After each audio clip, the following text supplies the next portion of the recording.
শুভ সকাল। আজ মঙ্গলবার ২৭শে মে ২০২৫ খ্রিস্টাব্দ, ১৩ই জ্যৈষ্ঠ ১৪৩২ বঙ্গাব্দ, ২৮শে জিলকত ১৪৪৬ হিজরি। আরব বিশ্বের অন্যতম শ্রেষ্ঠ গণিতবিদ ও সমাজবিজ্ঞানী ইবনে খালদুন ১৩৩২ খ্রিস্টাব্দে তিউনিসিয়ায় জন্মগ্রহণ করেন। তার পুরো নাম আবু জায়েদ আব্দুর রহমান ইবনে মোহাম্মদ ইবনে খালদুন আল হাদ্রামি। ইবনে খালদুনকে আধুনিক ইতিহাস, সমাজবিজ্ঞান এবং অর্থনীতির অন্যতম প্রতিষ্ঠাতা হিসেবে বিবেচনা করা হয়।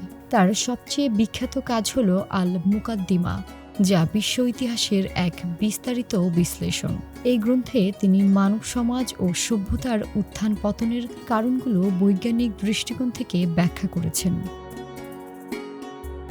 ১৯২৩ সালের আজকের এই দিনে প্রভাবশালী জার্মান বংশোদ্ভূত আমেরিকান কূটনৈতিক এবং রাজনৈতিক বিজ্ঞানী হেনরি কিসিঞ্জারের জন্মদিন। ইহুদি ধর্মাবলম্বী হওয়ায় দ্বিতীয় বিশ্বযুদ্ধের সময় তার পরিবার নাৎসি বাহিনীর নিপীড়ন থেকে বাঁচতে যুক্তরাষ্ট্রে চলে আসেন। তিনি হার্ভার্ড বিশ্ববিদ্যালয় থেকে স্নাতক হন। পরবর্তীতে একই প্রতিষ্ঠানে আন্তর্জাতিক সম্পর্ক বিষয়ে অধ্যাপনা করেন। তিনি প্রেসিডেন্ট রিচার্ড নিক্সন এবং জেরাল্ড ফোর্ড প্রশাসনের অধীনে জাতীয় নিরাপত্তা উপদেষ্টা এবং পররাষ্ট্রমন্ত্রী হিসেবে দায়িত্ব পালন করেন। তার কূটনৈতিক তৎপরতায় চীন মার্কিন সম্পর্ক স্বাভাবিকীকরণ, প্যারিস শান্তি চুক্তির মাধ্যমে ভিয়েতনাম যুদ্ধের সমাপ্তি এবং ইসরায়েল আরব সংঘাত নিরসনে ভূমিকা রাখে। ১৯৭৩ সালে তিনি শান্তিতে নোবেল পুরস্কার লাভ করেন।